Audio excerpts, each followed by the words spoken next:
I'm Dr. Kerry McInerney. Dr. Eleanor Drage and I are the hosts of the Good Robot podcast. Join us as we ask the experts, what is good technology? Is it even possible? And how can feminism help us work towards it? If you want to learn more about today's topic, head over to our website, www.thegoodrobot.co.uk, where we've got a full transcript of the episode and a specially curated reading list by every guest. We love hearing from listeners, so feel free to tweet or email us, and would also so appreciate you leaving us a review on the podcast app. But until then, sit back, relax, and enjoy the episode.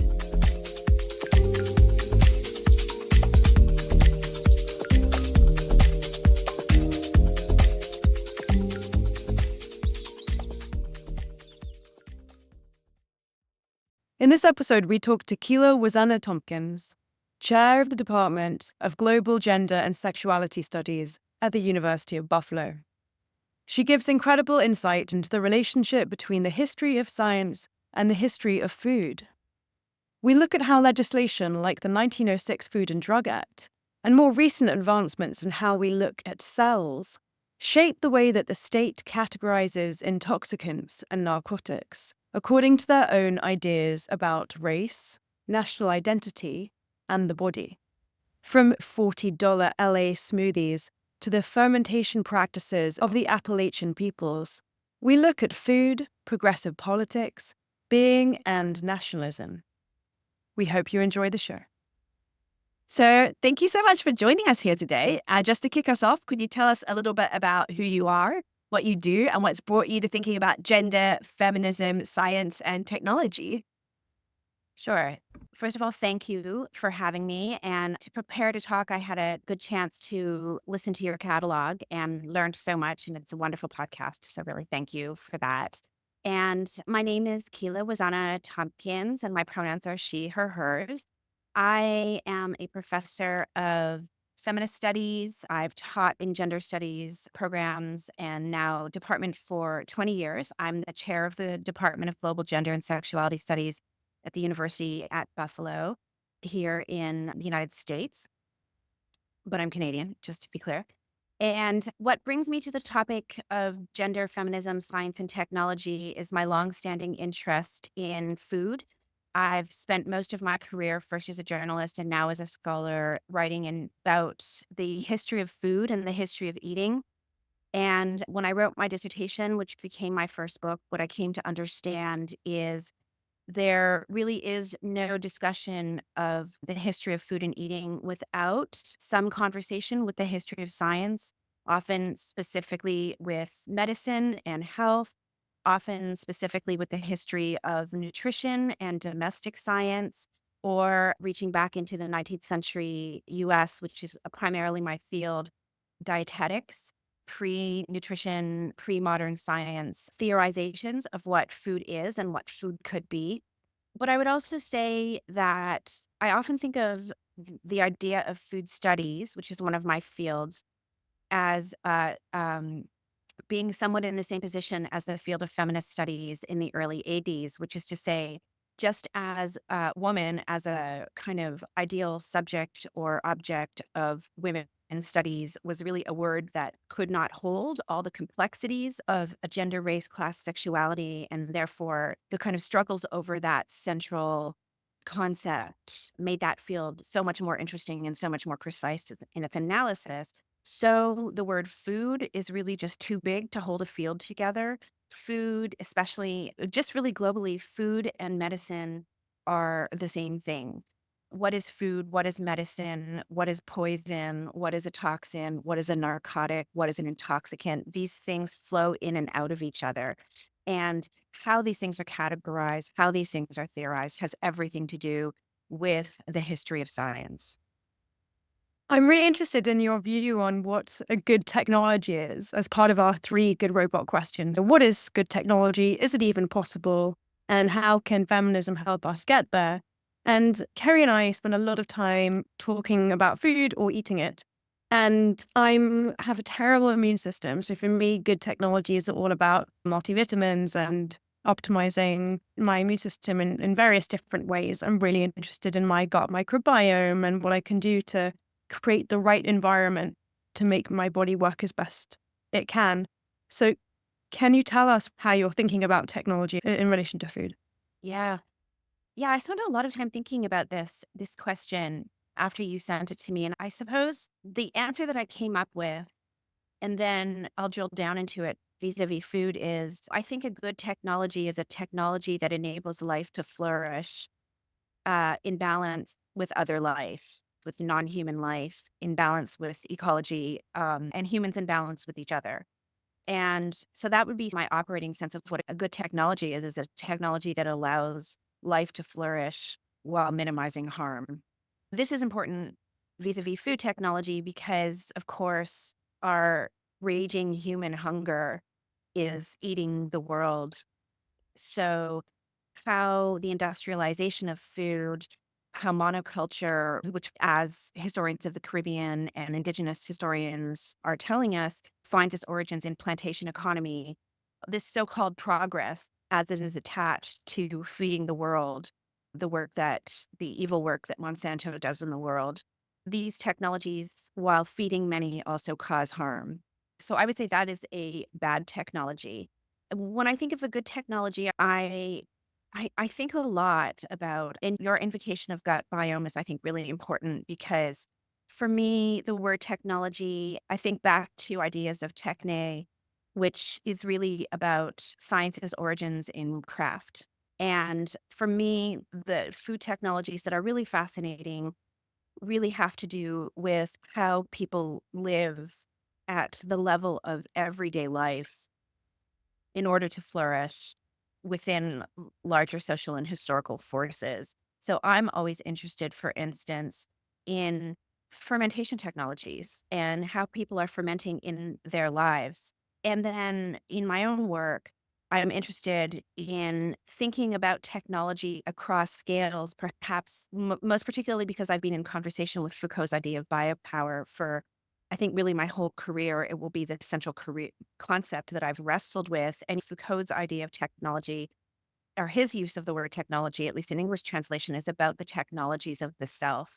But I'm really interested in where technologies of the self, which are really the technologies that intersect with food in our daily lives, come into conflict with, are shaped by larger concepts of technology, of scientific process, and then very specifically how questions of technology and scientific process and scientific discovery are taken up by the state.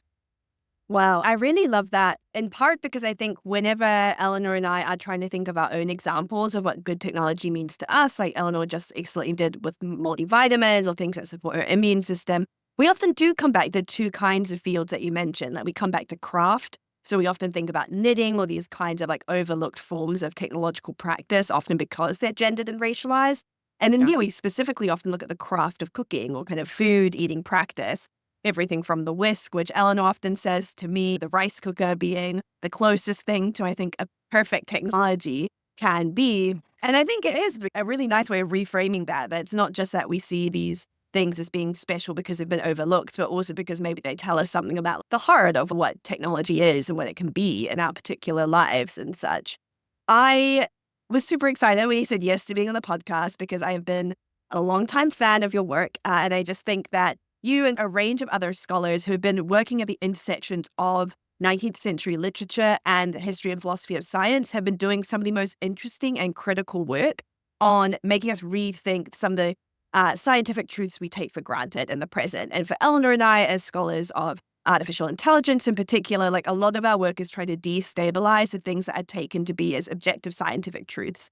So that's what we want to do on the podcast. So you're the author of 2 books, Racial Indigestion and Deviant Matter, which is coming out soon. And for our listeners, we will link that on our webpage so you'll be able to click through and access them. We always have a transcript of each episode as well as a curated reading list. So anything we mention in the episode will be there on our website. But in it, as you said, you trace how race and gender shape and are shaped by eating. And also then consequently how we can trace through these patterns of eating, also the history of food policy and science in the US. So you talked about how your work unexpectedly became this mapping and exploration of the history of science. So could you tell us what some of those encounters looked like? Sure. Food studies, when I first got into it, was a kind of a field that was being born. Because I think for a lot of scholarly history, people were like, food, so cute. That's what the wives do. And then food became a serious object of study, coming through anthropology in particular, and then other fields. The first book, one of the places where I encountered the history of science was in trying to get away from what I felt was an overwhelming um, methodology in food studies, which was a focus on food objects themselves in a way that didn't really destabilize or take up our central object in any kinds of problematic ways. So, for instance, there were like really good books on cod or salt or chocolate. And those are very good books, by the way, great histories. But they were like the sexy academia because people bought them because people want to read about chocolate because they want to eat chocolate, for instance. Not me, I hate chocolate. So I spent the beginning of my dissertation research trying to look at these food scenes that I had seen in literature and in film and in art and look at the objects in them and trace the histories of those objects. And I just kept hitting like walls. I kept hitting methodological walls. And then I realized that I was not interested in food in and of itself. I was interested in eating. And when I made that methodological switch, it opened up the project for me because I came to understand that I was interested in doing a kind of a genealogy of eating, particularly as it relates to the formation of race, which is the fundamental ideological struggle, arguably, of the formation of the United States and its foundation over the last 500 years. And once I made that shift, I started looking into dietetics. And so one figure that I came across was Sylvester Graham. Sylvester Graham is 19th century. He's a figure of the Second Great Awakening, which is in the 1830s. And he is a figure who begins to trace out idealized diets for the American body, very specifically focused towards carving out a kind of Americanness that is ideal, what would be a small r Republican, post-monarchic Republican body that is fully disciplined, fully in control of its passions, fully in control of its desires, fully agential, the ideal liberal democratic body. And his his platonic ideal of a food was wheat. So it was really interesting to me to follow his work. Of course, you know that the relation of science to fiction is pretty close in the 19th century. Not always, but they're intuiting in a lot of places, especially in medicine. They're relying on older humoral models still, for instance. And so, yeah, so studying what Graham had to say about food and eating was a study in how eating became a central technology for producing whiteness as an ideal citizen body in the United States, particularly in the moment wherein the US, which is still entirely and mostly located on the east of the Mississippi, is pushing west, is displacing indigenous peoples, is moving indigenous peoples or nations and sovereign nations off of their lands and pushing monoculture and specifically wheat into the west. This idealized notion of a US body that eats American wheat, which he would say was plowed on virgin soil, and then also doesn't eat or consume things like spices, like alcohol, like sugar, like coffee, like tea, these exotic ingredients that would produce a vicious body and a hypersexualized body. That's one free medical or early dietetic figure that I took up. And it's tempting to go, okay, so like you found this freaky dude in the archive and you wrote a chapter on him. Graham, the followers of Graham were, for instance, the Mormons who adopted his principles and then moved into the West, displaced enormous sovereign indigenous nations, slaughtered many indigenous people, and really organized an entire state and an entire religion around these dietetic principles. Then people like William Alcott, who was a cousin of Louisa May Alcott and one of the founders of the American Medical Association, Kellogg, who founded Kellogg's cereals. So his sort of inheritance continues to echo into our present moment. That's so fascinating. And just again, Firstly, my new methodological practice is going to be I found some freaky dude in the archives and I wrote about it. That is excellent to me. But second, I also find it fascinating because you have this valorization, particularly of American wheat. And yet I'm not a US history person. I wasn't born or grew up in the US, but wasn't the mass planting of wheat also like one of the driving factors behind like the Great Depression and like these huge like economic and environmental catastrophes as well? That's right. That's right. That's right. So a direct link to monoculture and to displacing indigenous technologies and indigenous knowledge and indigenous technologies of cultivation, which settler colonists simply couldn't see. They just couldn't see what Native people had done on a large scale technologically in their sovereign nations and drove them out. Yeah, and I could go on. There's other crazy people, but like in the 19th, sorry, I don't mean to throw the word crazy around, but the 19th century is, yeah, full of wacky dudes.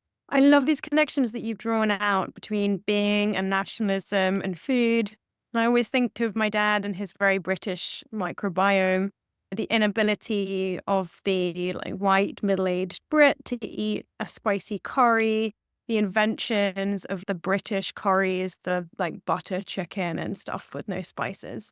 And I was sitting next to this incredible woman last night called Professor Mary Barker at my college at Keys. And she was divine. And I think you'd love her because she thinks about food and progressive politics. And she tries to get young people to reclaim agency in the way that they navigate diet. Yeah. Particularly pregnant young people. And her research focuses on behavior change around diet and nutritional status. And what she does is try to harness the power of the anger that lots of young people have towards life and towards the government as a way of changing food habits. And this is fascinating to me because we've had these programs in the UK on TV for a long time that have connected being, so who you are, to what you eat. There's a very famous Channel 4 program called You Are What You Eat. And there's a very progressive politics that was attached to that. The idea that you could gentrify yourself in paying attention to these kind of new fads of nutrition. And when you talked about fermentation, it really made me laugh because if you know London well, it's very hipster, the fermentation scene. Kerry's been living in East London for a while now, so she can probably comment on that.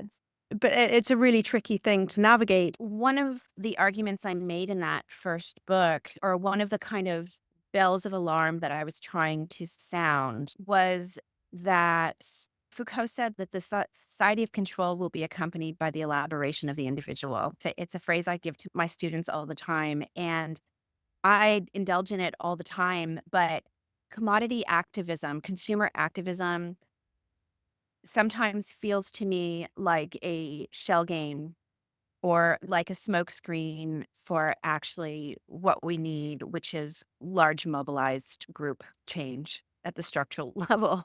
And so fast. And yet I do it all the time. I buy very attractive, greener cleaning products because they make me feel better when I clean and they actually just motivate me to clean, which I never want to do. So I have ambivalent relationships to foodie culture and to fermentation culture because on the one hand, who could argue that these are attempts to make the world better? Any attempt to make the world better is important, and any attempt to flourish at the level of your individual body is important.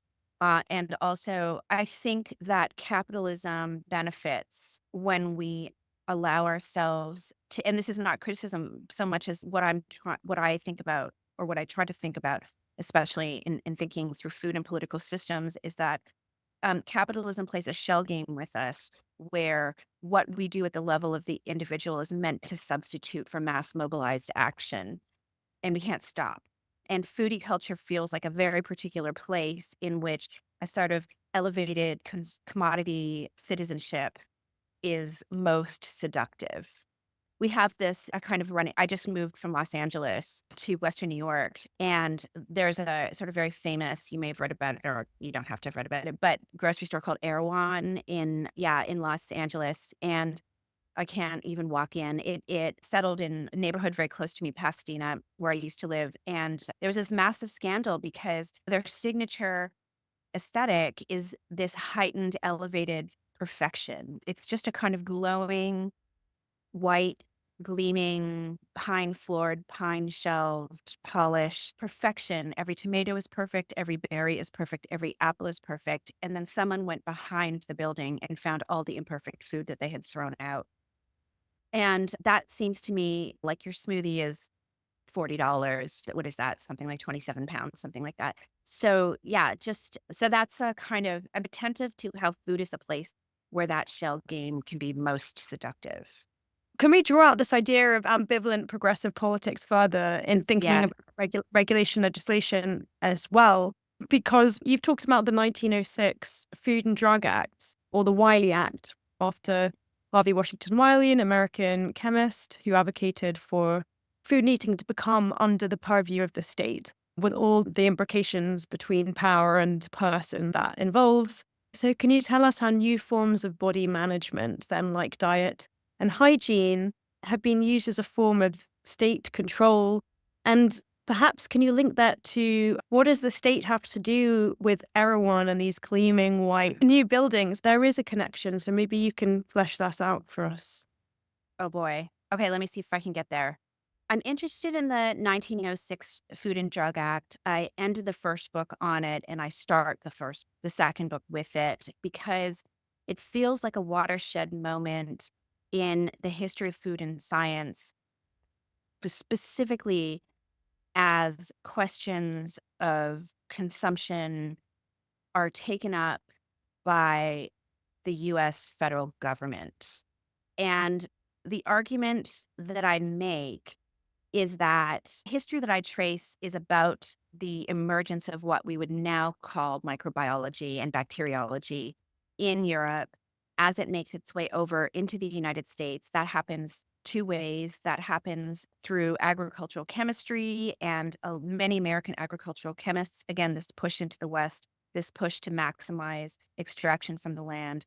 Agricultural chemists are at the heart of that. They're going to Germany and they're studying under Liebig and Liebig's students and learning Liebig's thermodynamic ideas about what it means to put energy into land and extract energy out of land. And then it happens through this emerging understanding of fermentation via Pasteur's ideas and which get to the States around the 1880s and then begin to be taken up by the state.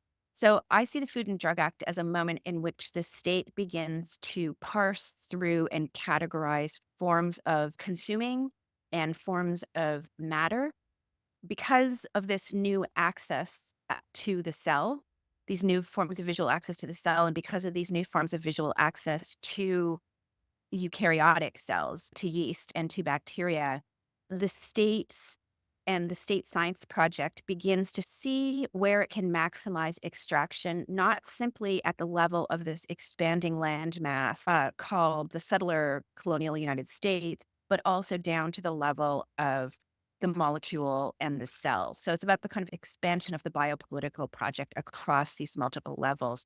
And one of the things that they start to do in this sort of like taxonomic fever is parse out what is an intoxicant, what is a narcotic, what is a medicine, what is a food, what is a beverage. And they're really like, is water a beverage? Is yogurt a beverage? Is yogurt alcoholic? Is kefir alcoholic? Is kefir different from yogurt? There's really like reams of unbearably dull prose, which I did read through. You're welcome, world, to really understand this moment of this taxonomic frenzy. So that kind of that the Food and Drug Act is interesting to me because it's a moment where the state lays its cards on the table about where it is seeking to exert control over eating and consumption. But that was particularly interesting to me because through the 19th century, the United States is essentially a drunk country, much like 18th century Britain. Liquor and beer are everyday drinks, and fermentation is an everyday technology because, as we know, fermentation is how people manage their water supplies to make sure their water doesn't kill them. Fermentation is how people have succeeded in living for many millennia. And this need to exert control over bacteria actually it's a management of fermentation, it's a management of intoxication, and where these two overlap with each other, it's very particularly targeted towards poor people. It's very particularly targeted towards poor Southerners, people in Appalachia, African Americans who have these century-old fermentation practices that make them self-sustaining. It's a kind of almost like an anti-enclosure measure.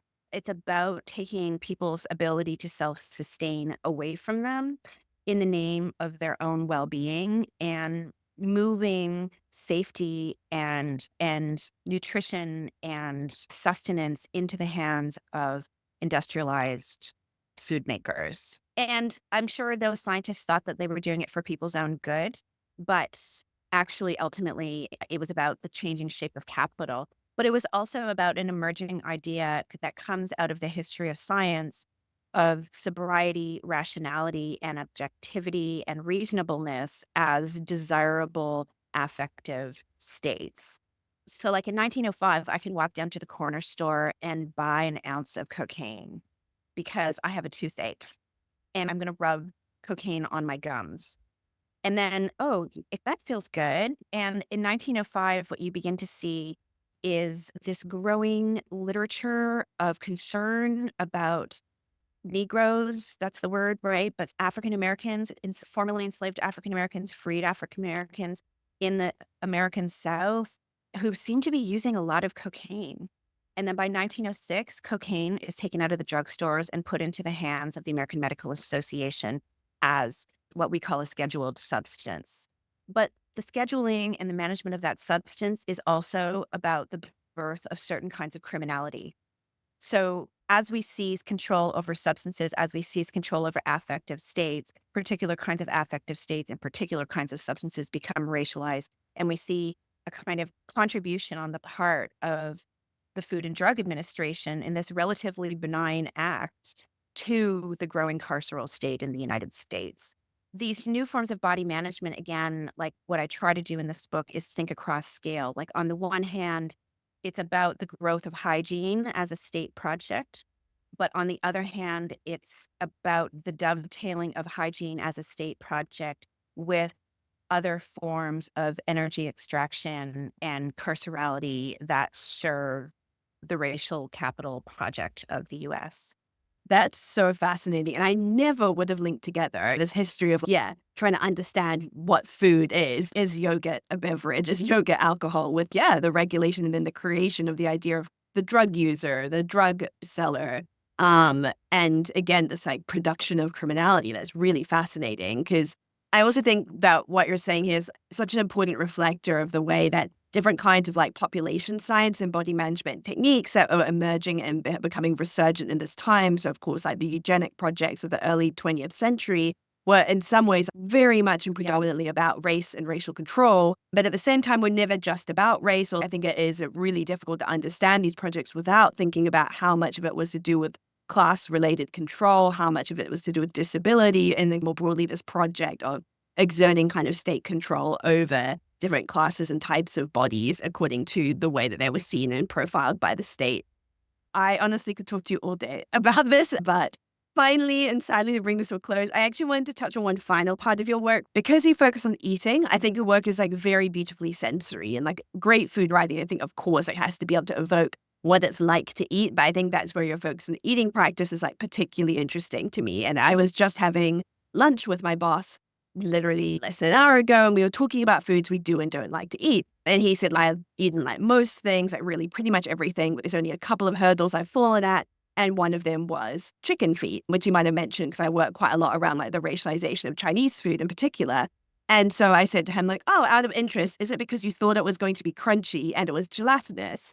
And he said, yeah, like actually that's exactly it. And I was like, yeah, I think it's like there's a very different expectation of what the sense and the feel of that food is going to be like. So much of your work is around this sensory experience with food. And as a result, I was wondering how your work has engaged with this kind of science or this history of science when it comes to senses and sense making.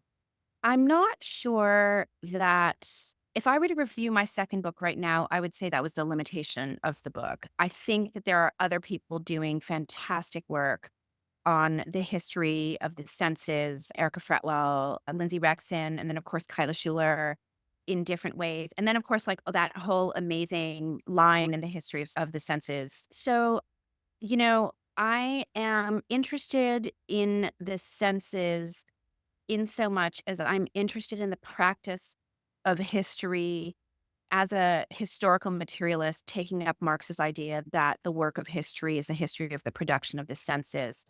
And I'm interested in where I can try to understand how the organization of the senses in and through the state's access to certain forms of matter dovetails with the idea that how our senses are organized fundamentally has to do with who does and doesn't have legibility as a political citizen.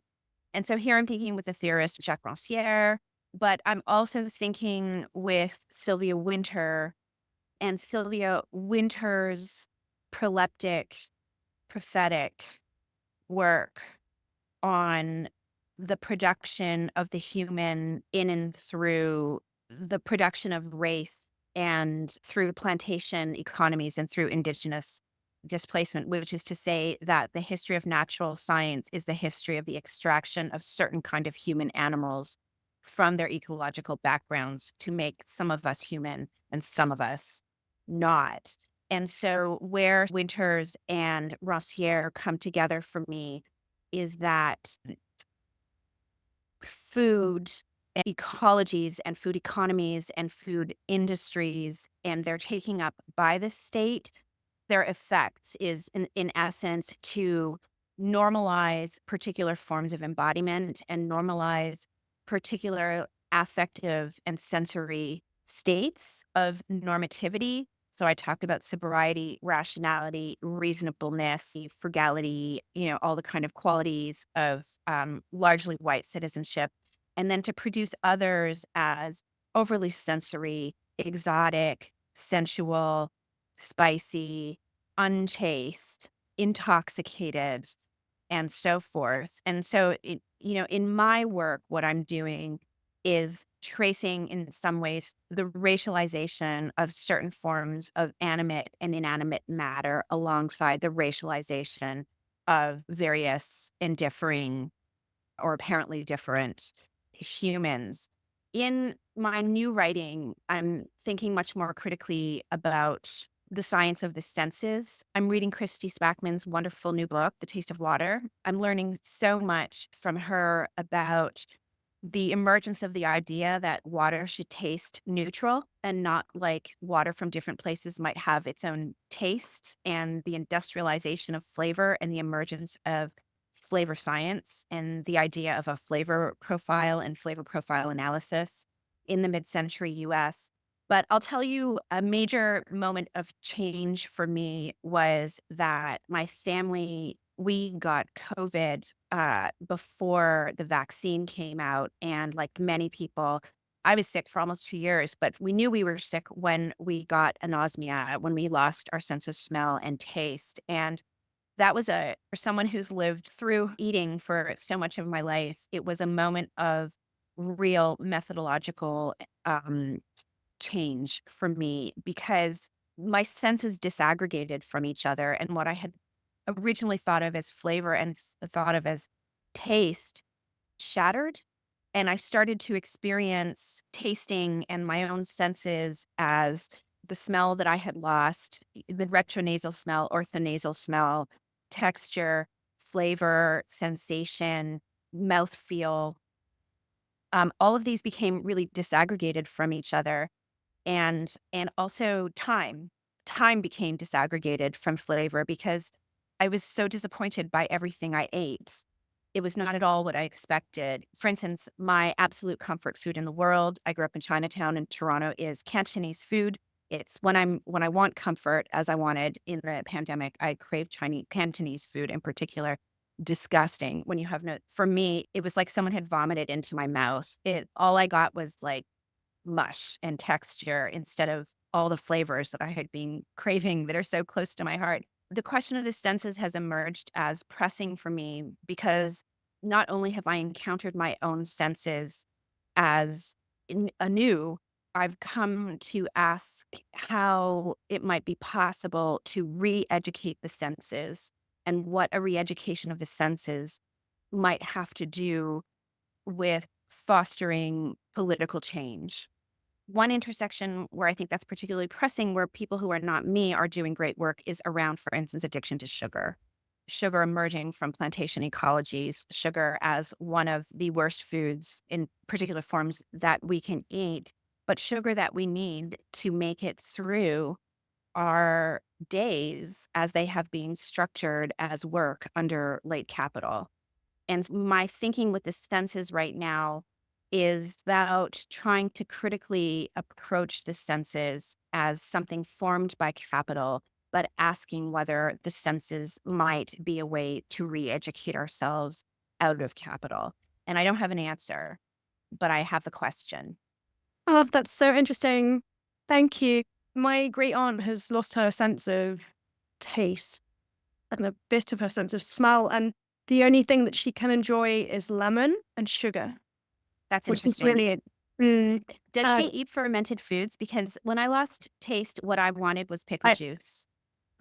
I really doubt it. Yeah, I'll suggest it because that might solve a string of health-related problems as well. And you did join the progressive era laws to the grocery clinic that is Erewhon. You did because sobriety and the way of performing the good American, which is Khloe Kardashian's clothes brand, absolutely, like the way of behaving and not drinking, behaving well, going to the gym, all that I think is definitely part of the way that the Sure. progressive American has to perform their lives. And I wanted to say that even though Paul Preciado is not great on race, their book, Testo Junkie, yeah, really interesting about the way that the state allocates testosterone to people and in what doses. And this is a way of policing gender as well. So I loved what you said about when different things that we consume are divided into different categories. What's an intoxicant, what's not a narcotic. So very much for joining us today. Thank you so much for having me. And thank you for your wonderful podcast. It's really, I think, forging great new conceptual ground, and we really need it. This episode was made possible thanks to the generosity of Christina Gore and the MacArthur Foundation. It was produced by Eleanor Drage and Kerry McInerney and edited by Eleanor Drage.